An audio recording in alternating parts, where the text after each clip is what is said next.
Saturday afternoon, I sat in the back of the bar and joined the silence. This place had become a favorite of mine a few years ago when I was out walking alone. I discovered it shortly after I came here after leaving Paradise, the place I called home. At the time, I bought a local gas station and garage for cheaper than they were worth. It had been for sale for 2 years. The owner was desperate to sell it. I saw the potential in it and made a low-ball offer as I thought it was the perfect place to start over. It helped me to leave behind what I was forced to leave behind. The first thing I did was build a large retail store at the front of the lot, facing the gas stations to supply the town after the only grocery store closed for the evening at 7 o'clock, and change the pumps to pay at the register. To do this, I had to move the tanks. Now the pumps were visible from the store, which left plenty of parking spaces for customers in the center of our large lot. 7 p.m. to midnight was the busiest time in the store. The gas bar shop was now open 24/7. The garage, which was at the back of the lot, was open from 8 to 5, 5 days a week. On Saturdays, I would come in and work on special projects. The bar was upset for a while when the retail part started selling basic liquor. As with most similar establishments in small towns, you couldn't get rich quick, but the bar provided a very good income and helped create needed jobs in the community. Each year, we managed to save better than many others. With no real jobs outside of farming, most of the young people left as soon as they could. After a little restructuring of the store's internal merchandising, thanks to a woman I had to hire, it turned into a very successful business. In a short time, it paid back the money I had put into it as an equity loan. We had to double the staff. It got so crowded. On Friday and Saturday nights, we sold a lot of junk food, as those leaving the bar were trying to sober up a bit before going home. On Sundays, we sold lots of cold beer at reasonable prices. I was just sipping a double shot of Jack Daniels with a glass of ice water and a cut lemon, having just finished replacing the steering column in an old-age truck. It was a family heirloom, his pride and joy. It took me 8 months to find the part, and even after that I had to hand fabricate some fixtures for it. His family had been driving this truck since the 40s, and he had no intention of stopping. I thought if he wanted to, he would have been buried in it. 4 to 7 was the best time to be at the bar since most of the regulars had already had dinner. In a couple hours, the place would be filled with a musical crowd when the band played. Farmers used to bring their farmers' daughters here for after-work entertainment. In the 6.5 years I worked here, I gained a solid reputation and made quite a few friends. Most of the locals had a habit of looking out for each other and would tell me when something unusual was going on. I only came to the bar once a week, always on Saturdays at the same time, to have my one drink before heading home. It was my free time, which I used to quietly gather my thoughts. I saw them walk in and wished I hadn't because they automatically ruined the end of a perfect day. I still recognized them anywhere, anytime, any place, and I still wish I had. The woman was my ex's twin sister, and the young man with her I called my son at one time. It brought back memories I wouldn't have wanted. It was a period when I realized that you can't see evil when you live with it. Since the last time I saw him, he has grown up. His appearance had changed a lot. He looked more like his biological father. This proved to me that eventually the truth would come out no matter what. The question today was, why were they looking for me now? They walked right up to the bartender to chat with him for a bit. I saw her pull a picture out of her purse and show him. The bartender said a few words to them, and I saw them turn and walk back out the door. I was thankful for my long, unkempt hair, beard, and mustache because it helped me look completely different, especially since I had lost the extra weight I used to carry around. No one paid attention to the message I sent. All it said was, "Come home when I can." About a half hour later, the bartender came out from behind the bar. He walked over and sat down at the table. "What did they want, Tom?" I asked. "They want to give you a message. They say they heard a rumor that you live here, and they came to check it out." Tom replied, "They say that a man named Willa is dying of cancer and doesn't have long to live. They are looking for you because she wants to make peace." I asked to see your picture, stating that I don't recognize your name. Who are they, and what do they want? I pulled out my red palm, all 100, took out a cigarette and ripped off the filter, putting the smooth end in my mouth, then lit it. "This woman is my ex-wife's twin sister. The young man is my wife's illegitimate son, whom she passed off as mine for years. Based on your years of experience in summarizing this, what do you think? I asked. Were they telling the truth? This time I'm reading their body language, he replied. I'd say they're partly trying to be honest, but definitely hiding the truth about something big. I nodded my head. My ex-wife and her sister had always been masters of deception, making it look like what you see on your face while stabbing you in the back. He stood up and went back behind the bar. My thoughts went back to the events of almost 7 years ago. When I left then, I told them I wouldn't be back for another 7 years. They all laughed at me like I was just a fool. I guess to them, I was. They learned a hard lesson that day because that was the last time they saw or heard from me directly. They didn't believe I was that serious or hurt. They thought I was just mad because of their joke. They didn't know that a few weeks earlier, I had learned that our youngest child was my brother and lost son. That started my journey of discovery that led me to this moment. Little did they know then that the proof was provided to me by a family member who said she had seen Willa and Tammy, the evil twins as she called them, stabbed me in the back all too often. In this old lady's opinion, they were black witches who practiced their art with pure evil. Earlier that week, even before I left, we discovered a freshly purchased insurance policy on me with a double indemnity for accidental death. If I died accidentally, the payout would be $4 million. The Grand Dame told me to flee. When I left the house for my work truck, they had no idea it was already loaded with everything I wanted from my 16-year marriage. I pulled onto the county road, turned right, and never looked back. By the time I came to a stop behind the wheel, I was already 2 states away from home. I have to admit that it was partly my fault because I knocked Willa up when she was 16. I was 18 and just out of high school. My family convinced me to do the right thing, and that summer we were married. Soon there were 2 more children. They were still laughing about what they had done. In their opinion, it was just hilarious. Willa told our daughters, "Your father will come back when he cools off. He really needs to regain his sense of humor." A few hours later, my wife saw a sheriff's department car pull up to the house. She went to the door to greet him as he walked from the parking lot. "Are you Mrs. Willa Racine?" he asked. When she answered yes, he said, "Mom, you've just been served." "What?" she asked jokingly because she thought it was all a big joke. When she opened the envelope, it was the first time they all knew how much I knew. I learned from the Grand Dame that my wife was shocked to learn that I had dissolved our marriage without a second thought. My attorney and I even listed all of our assets and liabilities. The DNA report showed everything. The affair lasted a year. The divorce petition included time, date, place, and receipts from the hotel showing the credit card that was charged.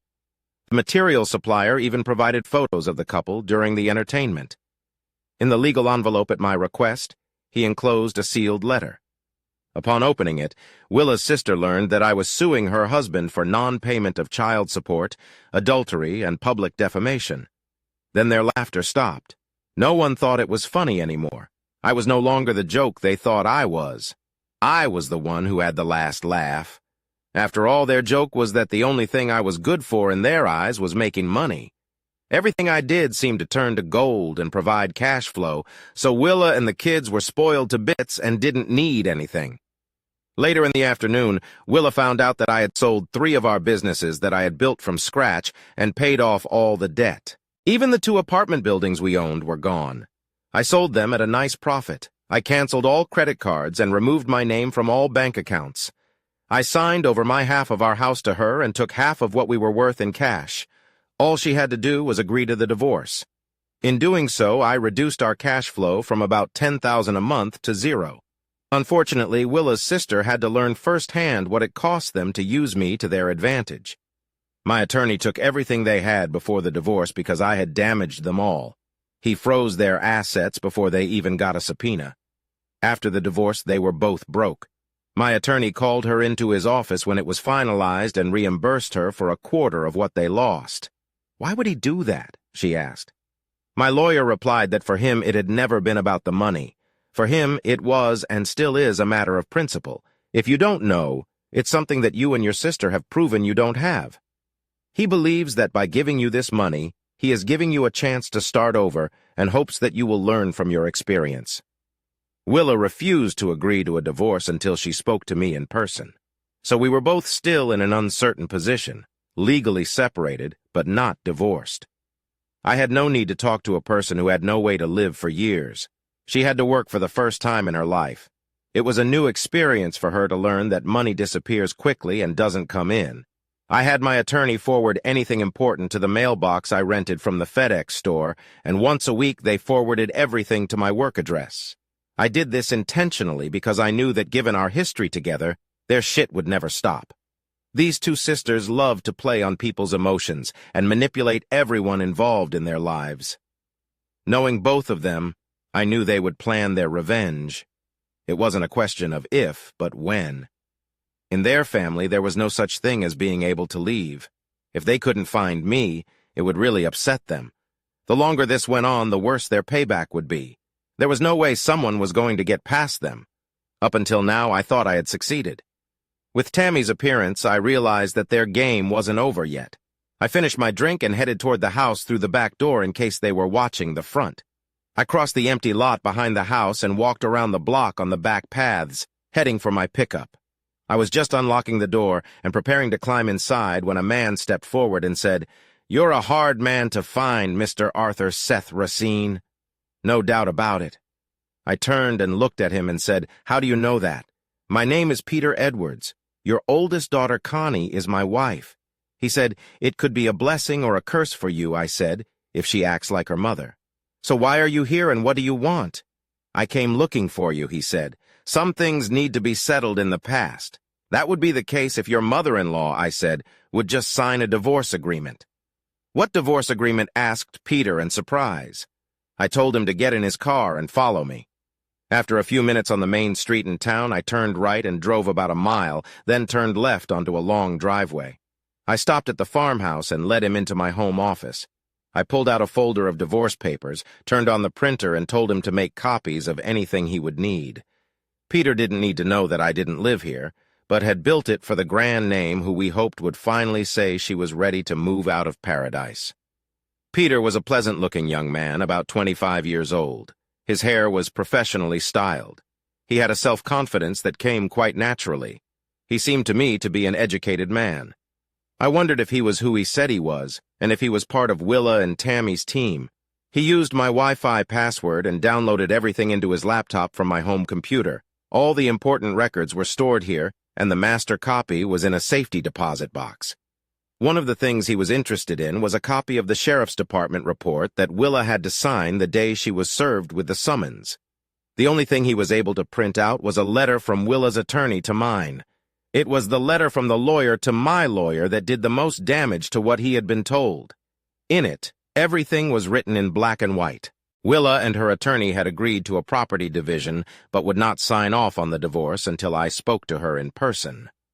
The letter from her attorney acknowledged that they had received all the money owed. While he was doing all this, I had the opportunity to observe his facial expressions. It was obvious that he had no idea what he was learning. My paperwork, as it was laid out, contradicted what he believed. "Do you think Connie knows?" he said. "That's a question you'll have to answer for yourself," I replied. "And here's one question for you. Is Willa really dying of cancer or not?" "Who the hell told you that?" asked Peter. "Tammy was in town with Seth today looking for me," I replied. "That's what they told a bartender they know. She's fine. She's living in a common-law marriage with the man who was her lawyer at the time, and she's carrying his second child now," Peter said. "She's the one who asked me to find you to start the divorce. She claims it's necessary so she can remarry." He opened his cell phone and called his wife. I could hear her in the background. Then he put it on speakerphone so I could hear both sides of the conversation. "Connie, did you know that your mother lied about the divorce not being finalized yet?" Peter asked. Asked Peter. "What are you talking about?" Connie replied. "You know that our father left town because he was broke. Right after he left, we kids left too, so we weren't home when Mom found out. Mom told us later that it looked like our deadbeat dad had abandoned all of us. Mom and Aunt Tammy told us later that he cleaned out whatever was left before he left town. If it hadn't been for stepfather, we wouldn't have survived. I'm sending you the legal file. Have my sister look after our child," said Peter. "Then contact me as soon as possible when you've read it." While they talked for a few more minutes, I got up, pulled out 2 bottles of Bud, and opened them. I put one in front of him. Why didn't you tell my daughter you found me? I asked. Connie and I have only been married about 2 years. She gave birth to our son 3 months ago.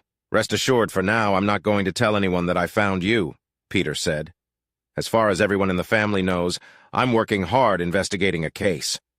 With those words, he opened his wallet and showed me his badge.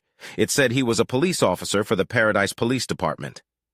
I opened my laptop and opened the hometown webpage. Clicking on the link took me to the police department webpage. This proved that he was telling me the truth. It was that accident that was reported a few months ago that gave me the lead to find you, Peter explained. Connie wrote a report on your disappearance which was forwarded to the wanted list. The insurance company informed me of the ruling in your favor. So why didn't you tell Connie you found me? I asked again. In reviewing your detailed file, it became clear that there might be something else going on, Peter said. The first question I had to ask was what happened to the $250,000 in cash that Willa was supposed to receive in addition to the house deed. The second is, why are they all lying about what really happened? Yeah, sounds like someone's been fed a bunch of lies just like me, I said, as his cell phone rang. It's my wife. I'll put it on speaker, Pete said, so please keep it down. Hi, honey, my daughter said. Where did you get all this from? Is it true? If so, we've all been lied to over the years. Seth has no idea of his true origins, and neither do I. My sister Karen will be shocked to see this. My mom chastised her severely for always sticking up for our father. Yes, so much so that they no longer speak. This story is different from the lies we've been told. Apparently, Mom and Auntie gave Dad no choice. The two of them have been playing with his life behind his back for years. What bothers me is the fact that the divorce is not finalized because my mother won't sign off on it. It makes me wonder what is really going on. It's true. I got the information directly from the widow of your father's lawyer. Unfortunately, I had to travel out of state to find her. It seems her husband kept duplicates of all his records on his home computer. Peter said, I'm glad he did. From the paperwork, it looks like your mother was served with a divorce petition the same day he left. And I wrote on a piece of paper for Connie to talk to her great-aunt, Josie, if she was still alive. Peter nodded his head. Pete, it's more important to find my father now, Connie said.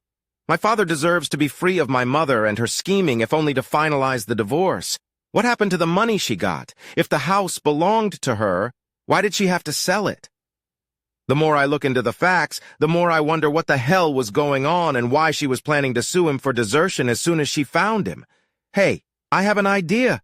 Ask my sister to watch our son a little longer, and you talk to Aunt Josie and tell her what we found out. Maybe that will get her to open up, Peter said. To you about what she knew, it has to stay with us for now because it's beginning to look like there may be some serious fraud going on here. The question must be asked as to why your mother has been slandering your father for years. I'll have to talk to the district attorney about that. $250,000 in cash seems to have disappeared as soon as it fell into the hands of your father's lawyer. One last thing. Don't tell your sister about this yet. If the DA wants to investigate, it's best that no one knows anything. I got up from the table to get us a couple servings to give him some privacy until they finish their conversation. Why do you want Connie to talk to Aunt Josie? Peter asked. Josie was the one who gathered all the information about Willa and George's affair, I said. She may never have been married in her life, but she watched over the whole family like a mother hen raising her only daughter. Being a single mom changed her perspective on many things. She thought Tammy and Willa conspired and set it all up. Both George and I were being used, but what their ultimate goal was remains to be seen. If it's true, the question is why, said Peter. Aunt Josie's granddaughter Jody has wanted her to move in with her for years. She keeps saying no until the truth comes out. We see Jody when she comes to town with her 2 sons. Well, Jody, Josie's granddaughter, leads a very withdrawn life, I said, as do I. Socializing with the Weather Sisters seems to take a toll on everyone around them. Willa and Tammy have used people for most of their adult lives. It wasn't until Josie gave me the material that I started to realize that. Do you want to ask me about your children and what's going on in their lives before I leave? Peter asked. Not until it's proven that you are who you say you are, I replied.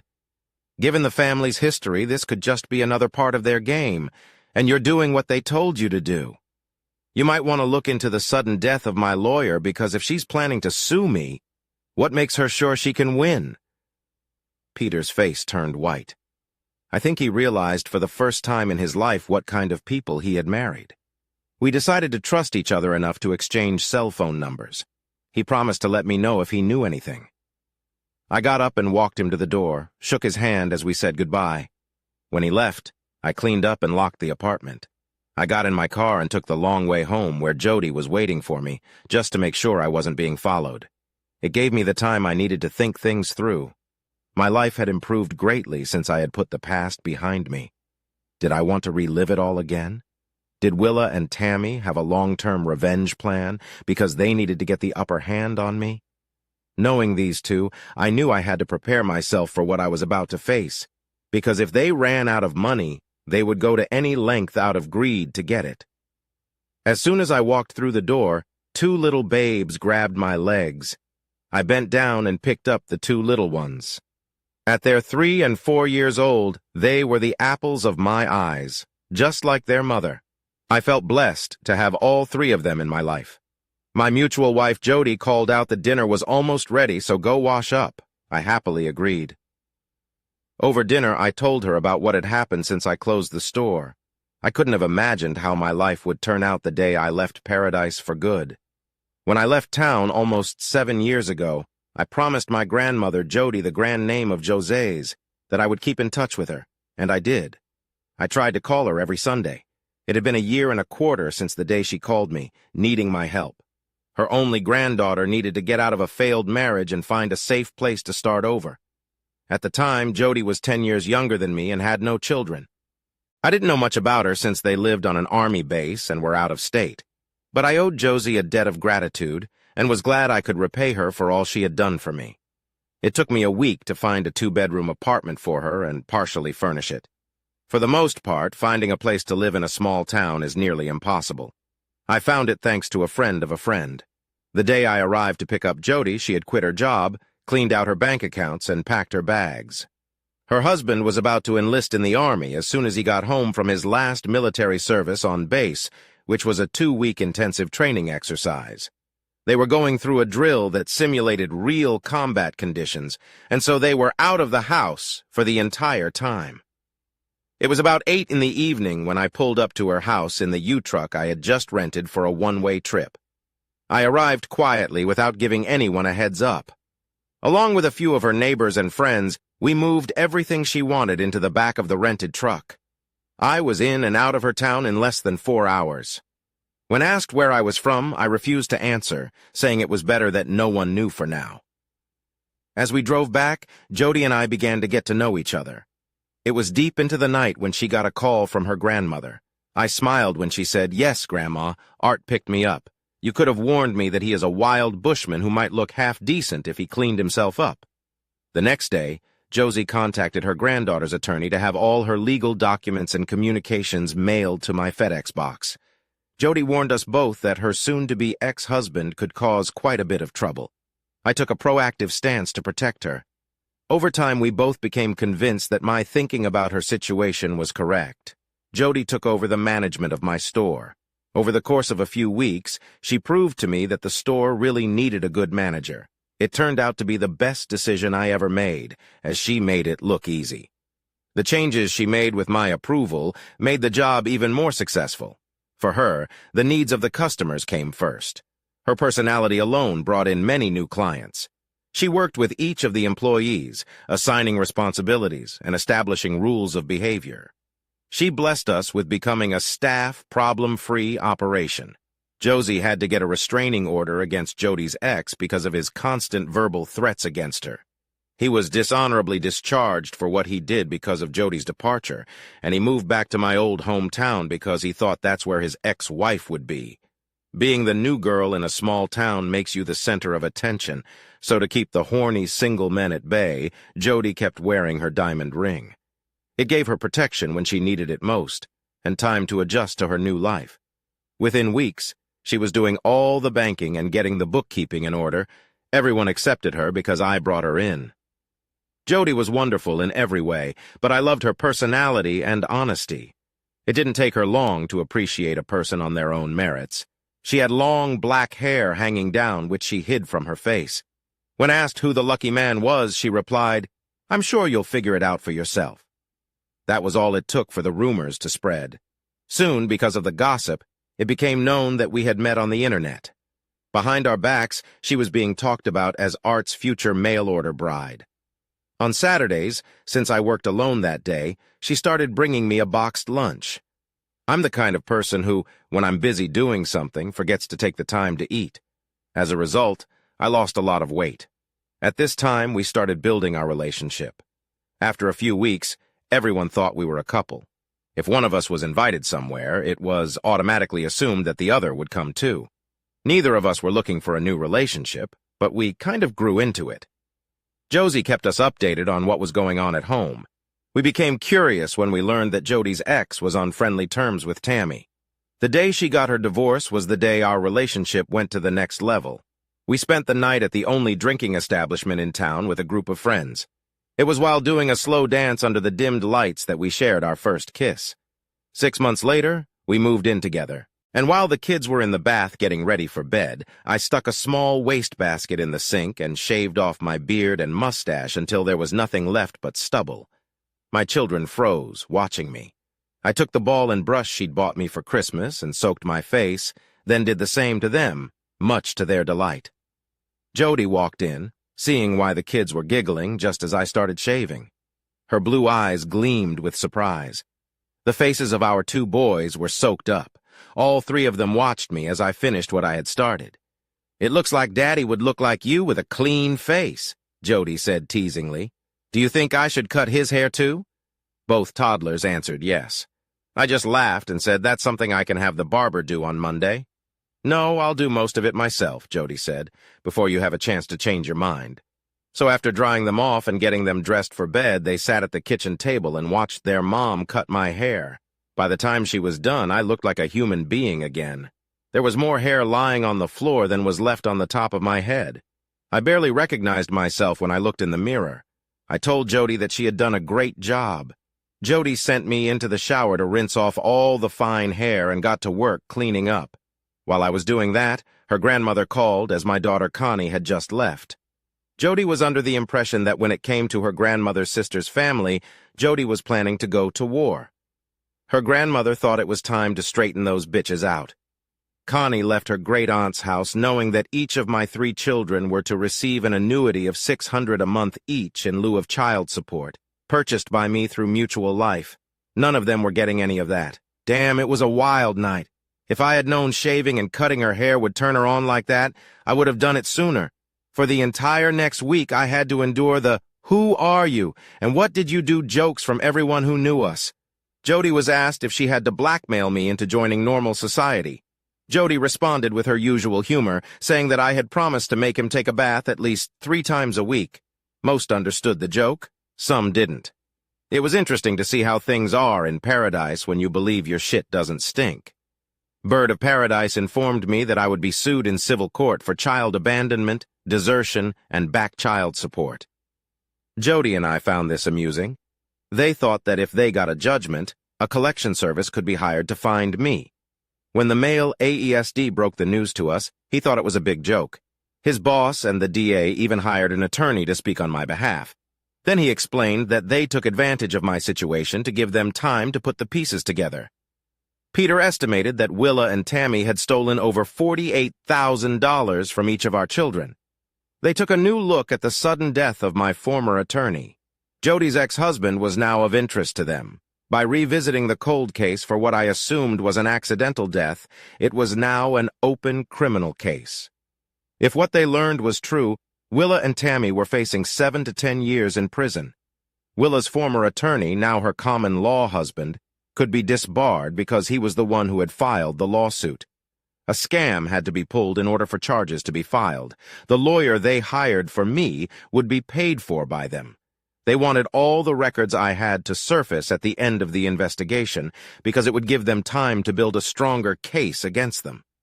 I had to look in the mirror to make sure I had the word sucker written all over my face.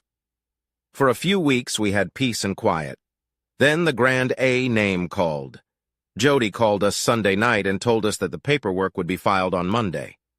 She emailed me everything she had collected over the past 7 years.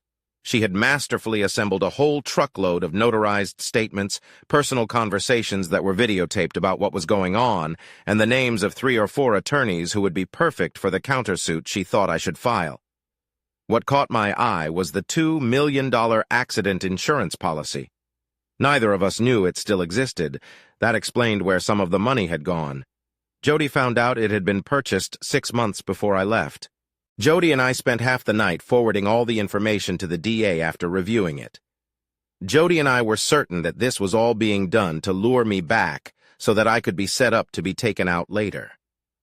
The next morning, Jody called all the attorneys Jody had recommended and picked one. Everything we had, we emailed them along with a huge retainer. As soon as Willa's team filed the lawsuit, I would send it to them to serve it on them before it came to me. It was Friday morning when Jody called me. Jody was getting ready to leave, bringing the Quests with her. They had left Paradise Thursday night, stayed overnight at a hotel, and were due to arrive tonight. They left in the dark of night in case they were being followed. That told me that things were starting to pick up on that end. Jody and I decided it was best to close up store on Saturday and have a real long weekend because of the family. Peter was riding with Connie and their son. All Connie knew was that they were going to visit Jody. It was almost 7 p.m. when we saw a Ford Explorer and Escape pull up in the driveway. When they pulled up, we saw 4 adults sitting in the 2 cars. Jody noticed my concerned look and took my hand in hers. My truck was parked inside the garage, so I knew no one would guess I was there. We watched them get out of their cars. My wife Jody asked, "Who's that with Josie?" "That's Peter. His wife, my oldest Connie, who was holding their baby," I replied. "And Karen, my second oldest." "Are you ready for this?" Jody asked. "As ready as I'll ever be," I replied, lifting our oldest. Lifting our youngest in her arms, Jody opened the front door. We all came out as a family to greet our guests. I was the last person my daughters expected to see. Karen instantly burst into tears. I handed my son to his great-grandmother and took Karen in my arms, holding her tightly against me. Connie, after handing her son to her husband, came over to me as well. It took a few minutes before my emotions began to return to normal. Both of my daughters had turned into very lovely ladies. Seeing them standing side by side was a memory I will never forget. "Good to see you again, Peter," I said as I shook his hand. After the introductions, Jody served us all a huge dinner. It was a good thing Jody had prepared everything we needed. Beef shoulder, mashed potatoes, gravy, fresh homemade scones, Yorkshire pudding, and string beans. A hot apple pie, fresh out of the oven for dessert, completed the meal. After the kids settled down, we started discussing everything in the world. "First of all, Art, it's okay for me to call you Dad," Peter said. I nodded my head affirmatively. Then Dad, the DA now believes that Jody's ex's car was the car that was in the way of your lawyer's car when the accident happened. We found the current owner and are now doing a paint comparison. If we can make the connection, he will be charged with manslaughter, Peter explained. The fire that destroyed his office that same night was always treated by fire inspectors as arson. He can be seen in the video in the background watching the building burn. Since Willa and her attorney have sealed the divorce papers, they believe there are no documents to prove what really happened. They filed a lawsuit against you this week. Jody looked at me and burst into tears. I always thought you were overprotective when you moved me here, and now I see that you weren't. I thought the questions you were asking my grandmother were overly persistent. I realized now that you needed to know what kind of person we were dealing with before deciding on a plan of action. Willa and Tammy received your lawsuit on Thursday, Josie said. They must have realized I was communicating with you. We were afraid they would start harassing me, which is why we came here in a hurry. Grandma, we got your house ready for you to move in, Jody said. It's already furnished, so all you need are clothes. I took most of it with me in the car, Josie said. Connie has agreed to ship the rest to me along with any personal items I want to keep, like antiques. I gave her power of attorney to sell the house and furniture. It was time for me to get out of Paradise as soon as possible. I'll drive back with Peter and Connie and rent a truck to haul it all out, I said. It's time to find out if we're thinking right, I said. What kind of thinking? Asked Peter. That the lawsuit they filed against me is employed to lure me out, I said. Considering I have $2 million worth of accidental death insurance on me, it's clear that the death of my former attorney was a test to see if he could work with me. Peter, Connie, Karen, and Josie's faces turned white. It was as if they were seeing the light for the first time. None of them had seen the game plan, nor could they understand why. It wasn't until they heard my thoughts that they pieced it all together. "My God, they were planning your death, Dad," Connie said. "Even before you left town, you knew about it. That's why you left the way you did," I replied with a broad smile. I had a good idea at the time, but even my lawyer didn't believe it. He seemed to have experienced firsthand that I was right. Peter excused himself to make some important phone calls. This gave my daughters, my wife, and I time to get to know a little about each other's lives. Jody dug up pictures of what I looked like when she first met me. Both of them had to admit that even they wouldn't have recognized me. When Peter came back into the room, everyone fell silent. Willow will be taken into custody the day after the holiday, near the end of the day. We can hold her in custody for 48 hours before charging her. She will be charged with 3 counts of theft for stealing an annuity from her children. Peter explained, "We'll slow down the process so it'll take her a few days to get a bond hearing. Dad, if you can fly in on Wednesday and rent a U-Haul to go into town, stop at a few of your old places to get noticed. If anyone asks what you're doing, tell them you're here to pack Jody's things." Peter explained, "That way Willow will have to be communicated with through the city jail. The district attorney, when I told him your thoughts on this whole situation, said you got it right. Until you gave us your thoughts, we couldn't put it all together. When you get to Jody's house, we'll have police protection for you until everything is cleared up." "Peter, are you telling me that the father of my children is the bait you need to lure my cousins out?" Jody said. "What assurances are you willing to give me that you won't call me and tell me that I became a widow before I was legally married?" I looked at Jody, and she saw the look on my face and replied, "Damn, you'll do it without a second thought no matter what I think. That's what I could say about my Jody. She knew me better than I knew myself." "Jody, Art has always been like that. That's why I called him in to save you from the unknown when you finally decided you'd had enough of the crap your exes were carrying." Josie said, "Art would never ask anyone to do anything he wouldn't do himself. He wants us all rid of witches for good. If that's what it takes, it's worth it to him. Graham, my only fear is that Art will return to the devil's lair to face the unknown," Jody replied, smiling. Josie replied, "If Art were a boxer, he'd be a world title holder. There's no one in the world who thinks faster when he's on his feet. That's his advantage over the witches. Anything he does will knock them out." "Jody, you have to remember that Willa and Tammy have no idea that Art knows anything. Ladies, relax. I'll be in Peter's hands," I said. "If anything happens to me, remember that he will have to answer to Connie, who is my daughter." Peter knew better than to say anything, so he just shook his head. He knew how dangerous my return to paradise could be. Later, we had a chance to talk as the 4 women were deep in discussion amongst themselves about what was going on. "The DA thinks Jody's ex will make his move right after he finds out you're in town. He'll know it was you who came and pulled Jody out of the horrible marriage she was in. He will be furious," Peter said. "That information will come from Willa, who will be told this by a planted informant who will be locked up in the city jail early Thursday morning. The question is, if he's captured in the act, will he give it all up to save his own skin?" I asked. "We looked into his military background," Peter said. "Whenever he's been caught, he's admitted to it and taken responsibility. He's a follower, not a leader, so I expect him to give up easily. The only reason he maintains a relationship with Willa and Tammy is because he's easily manipulated." The sign read, "Welcome to Paradise City of Refuge, population 34,823.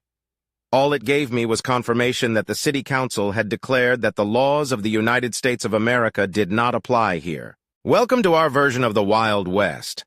Justice here depends on what we tell the boys in blue to do. Law-abiding citizens we prosecute, illegals we look the other way.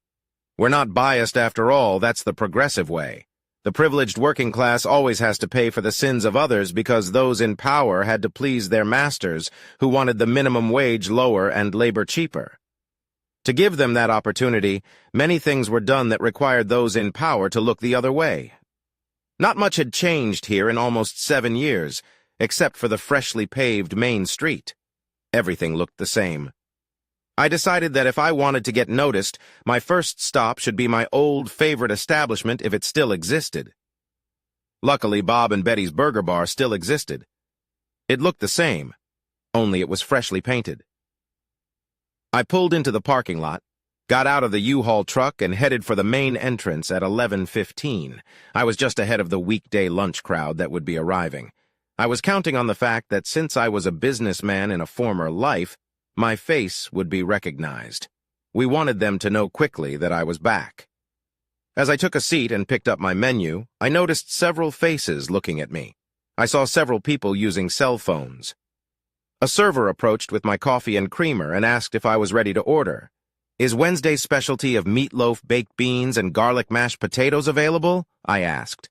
"How do you know about that?" the server inquired. "It's meant for regular customers and it's not advertised. Tell Jack that Art wants brown gravy and some fried onions to go with the meatloaf," I said. The waitress looked at me like I was crazy.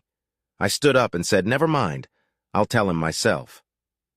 I walked through the swinging doors into the kitchen, and the server followed me and barked out my lunch order. Jack turned and looked at me. "You dumb ass," Jack said with a smirk. "You're a few weeks early. Welcome back, old friend. Susan, please bring Art's coffee over here. That way we can catch up while he eats at the end of the table." Jack was the son of the original owner and never changed the name. We'd been friends for most of our lives. We chatted until just before rush hour. He asked someone on the staff to get his wife to join us. It gave us a chance to talk about important things. "Art, you should know that after you left, the wife severed her friendship with Willa and Tammy for good. She didn't like what they did or what they said about you and the kids. Jack, a few things are about to happen. Last night there was supposed to be an arrest that if a few people think right, will lead to several events, just like a row of dominoes starting." I explained. "Connie's husband Peter works with me, that's why I came back early." Jack looked at me completely seriously and said, "He's a damn good cop and an honest man. He put 2 of our former city council members in jail last year for corruption. You'll have to tell me what's going on later. There are too many big ears here." We saw Sasha pull into the parking lot. I thought to myself that she looked good. I sat down and waited for her to come in. I knew that when she came in, she would see me from the back and wouldn't think anything was wrong. "Jack, what happened?" "Susan said it was important," said Sasha when she saw me. I stood up and turned to her. Sasha, my little sister, had lost her temper. Her older, meaner brother had come home. I took her in my arms and hugged her tightly like it was just yesterday. It took her a few minutes to calm down. Jack asked the kitchen staff to leave us alone for a few minutes. "Do Mom and Dad know you're back?" asked Sasha. "No, and it's best if we keep it a secret for a few days," I replied. "Are you here in part because Willow was taken into custody last night?" my sister asked. "Yes, and it's going to get worse before it gets better," I said. "As soon as I get to where I'm going to live, I'll be under police protection. All I can say is that the police are looking at the death of my former lawyer with new eyes. They now have reason to believe it is connected to the arson attack on his office." The expression on Jack and Sasha's faces spoke for itself. It was well known from what was going on in Paradise that the district attorney appointed 3 years ago was trying to clean up a lot of cases that had never been resolved. "You're a decoy to bait something or someone out," Jack said quietly. "If this is correct, the arson, murder, and several other crimes will be solved in the next few days," I replied. "All of this was done to create a situation where I would be forced to return to the city. Will's arrest and my sudden return will turn a very carefully planned conspiracy upside down." "What's behind all this?" Jack asked. "A $2 million insurance policy with a double indemnity on accidental death," I said. "In short, on me." And my sister walked out of the restaurant with me to my rental truck.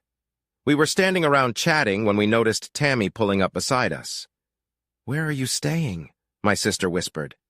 "At the Grand Dame's house. I'll be moving her stuff to the new house," said I. She wanted to be away from whatever was about to happen. Josie left town. "Why?" asked Sasha. "She wants to be near her granddaughter and our 2 sons," I answered with a smile. "Jody and I have been together for over 5 years. We have 2 boys who recently turned 3 and 4. My sister was in complete shock. How is it that you and Jody are together?" "Josie and I have been in touch the whole time," I explained. "When Jody needed help getting out of a failed marriage, her grandmother called me. I came and moved her to where I lived on my own. We believe it was her ex that caused my lawyer's death and the burning of his office. Do Tammy and Willa know that you are aware of what is going on? Asked Sasha. No, but they'll start to find out what's going on when they start making their moves, I replied, as Tammy started walking toward us. Art, I need you to drop part of your lawsuit against us, Tammy said. The district attorney will file charges against Willa within 48 hours. Unfortunately, my attorney says we can't do that because Willa has filed a new divorce petition seeking desertion, abandonment of the child, and back child support, I said. Until the court rules on her claims, things have to stay as they are. You can't say that. How are we going to be able to bail her out with no assets? Tammy said. You have a court order to freeze everything. Maybe your father would be willing to help by putting up his house as collateral, I said. After all, you're both his daughters. Tammy turned and walked away disappointed. Willa and Tammy's father has nothing to do with either of them, Sasha said. Not since he found out about Seth's true origins. He says they turned out to be just as evil as their mother. That brought another smile to my face. Finished with that, I got in the U-Haul and drove towards Joseph's house, stopping at a few places to pick up packing materials. 3 hours later, I was already reversing into the driveway of Joseph's house. Taking advantage of the large mirror, I put the car as tight against the garage door as I could. Once outside, I locked it up. Before entering the house, I walked around it to make sure nothing had been touched inside. Joseph had told me that she had left the curtains open, but I noticed that they were closed. Before entering the house, I texted Peter to tell him I was coming and asked if he had closed the curtains. He replied that there were police officers in the house and perhaps they had closed. Knowing this, I unlocked the front door and went inside. Mr. Racine, the officer said, holding out a cell phone to me. There's a Peter Edwards here to speak to you. Hi, Peter, I said. Looks like those who need to know. No. Tammy was talking to me at the burger place in the parking lot right after I finished my long lunch. She wanted me to lift the lion on her sister's assets, and I refused. I heard that, Peter said. We taped Willa and Tammy talking about having to reschedule their plans. Jody's ex, Brad Press, came up a lot in their conversation. Willa told Tammy to let him know that you know where Jody is. That alone should motivate him to do what we need him to do. It looks like our thoughts were right because not an hour later, Brad showed up. Willa told him where you were staying. Our informant who was arrested today told her you were back to move Josie, Peter said, when Brad asked where Willa said to her granddaughter Jody's house. A few minutes later, I saw the garage bay doors open. Climbing into the box of the van, I pulled out bundles of cardboard boxes, unloading all the things I needed to start packing up the house. At 6:30 in the evening, the pizza order from Papa John's came in. I opened the door when the delivery driver knocked on it. The driver asked if I was moving. I said no. I just went back to get my stuff to help a friend. Brad made his move around 11 p.m. Using a car tire iron, he picked the lock on the front door and slipped inside. Seeing that the only light was on in the kitchen, he headed there, pulling a 9mm pistol from under his shirt. He found me sitting there drinking coffee. Hey, Art, Brad said. Willa and Tammy say hi to you. I'm here to find out where Jody is so I can visit her. Sorry, but that's something I'd never tell my lawyer's killer, I replied, or the man who set his office on fire, before you kill me because we both know you will. How much were you promised from the insurance settlement? What makes you think I did it? He asked, taking the bait. Because you look like someone they could convince through manipulation, I said, to do their dirty work for them. So how much of the $4 million on the accidental death policy on me did they promise you? $4 million, and they told me it was only for $750,000, he said. I laughed and then said, Did you know that Seth is actually the son of Tammy's first husband? His face turned white. You see, George and I have been manipulated and used by both twins for years, I said. My attorney working on my divorce sued George and Tammy for everything they had. Brad's face went white. That's why I knew Willa's suing me for desertion, and back child support was a scam, I said. The divorce was finalized and only needed her signature to finalize it. She needed to manipulate me into coming back. That's when I put it all together. You're just another patty they played. So ask yourself, what are their plans for you? My divorce only put their plans for my death on hold. You removing my lawyer has put their original plan for me back in play. You have the opportunity to set them back for years, knowing them as we know them. What does your intuition say? It's hard to watch a fool come to the realization that as soon as he's needed, he'll be taken out. I'm screwed either way, Brad said. The fact that your lawyer lost control of his car and hit a tree at 70 miles an hour is manslaughter. Manslaughter would get me life, I said. You can get 5 to 10 for manslaughter, but murder is life. When I'm dead, they can claim you were mad at me because of Jody and didn't know what you were going to do.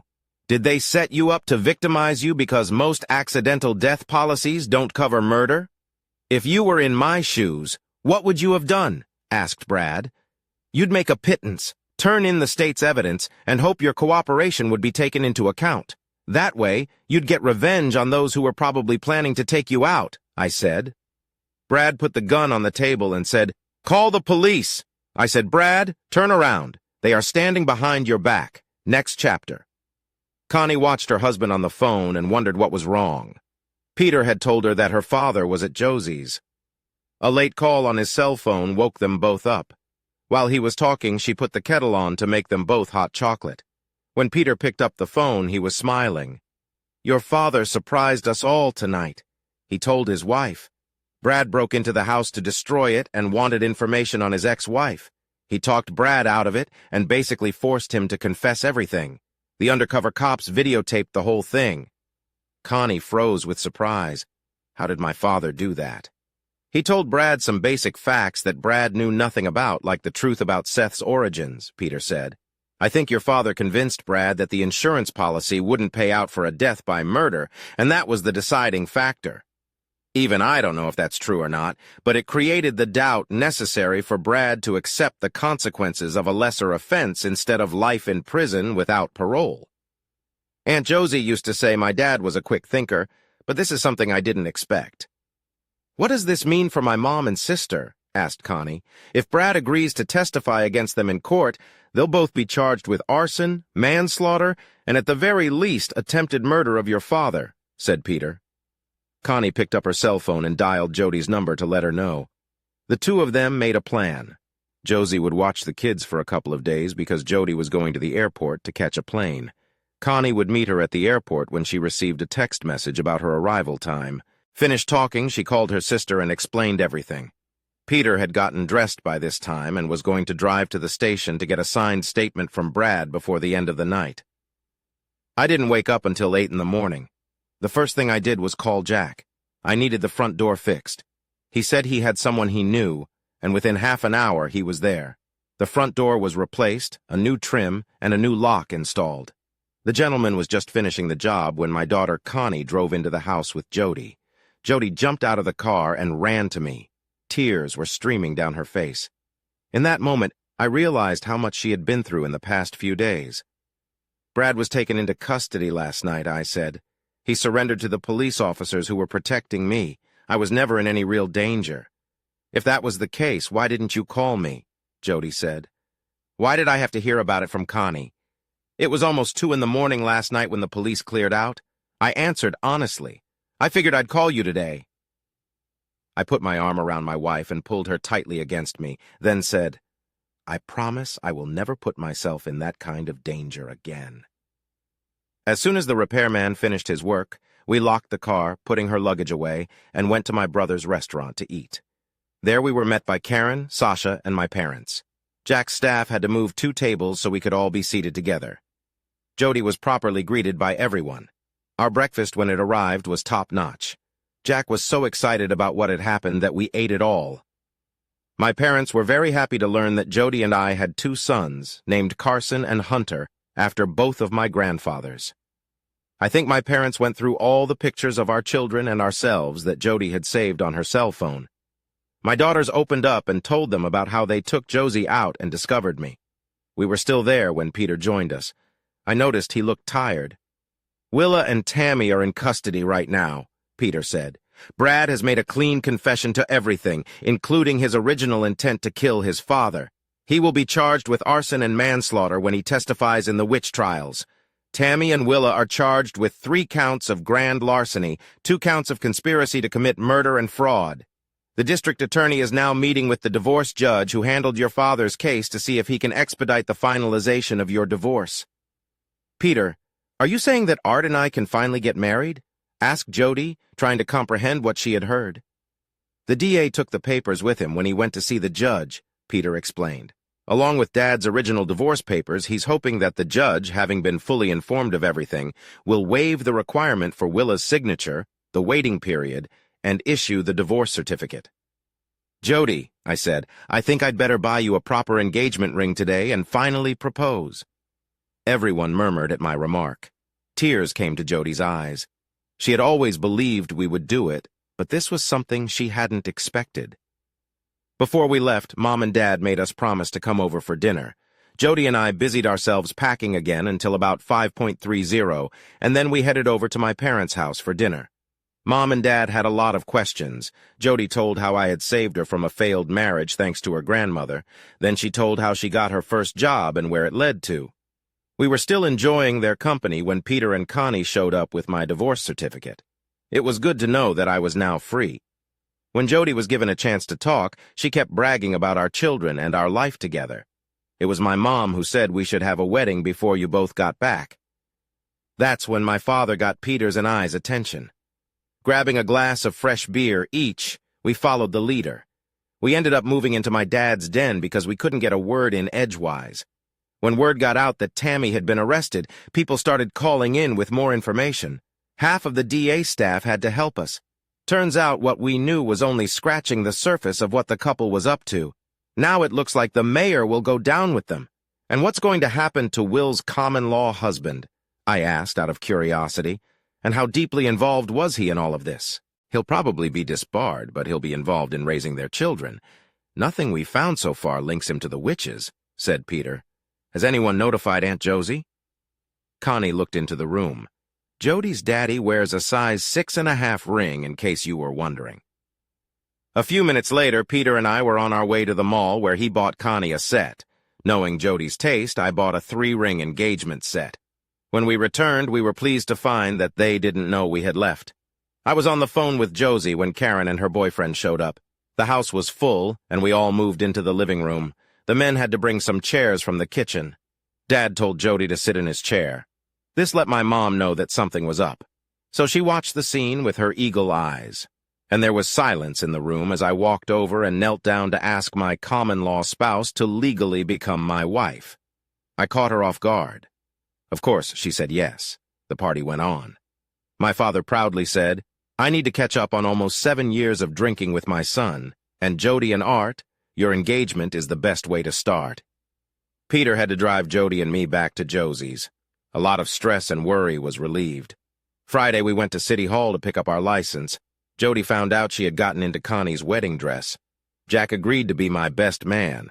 Karen became Jody's maid of honor. The DA agreed to do the actual ceremony.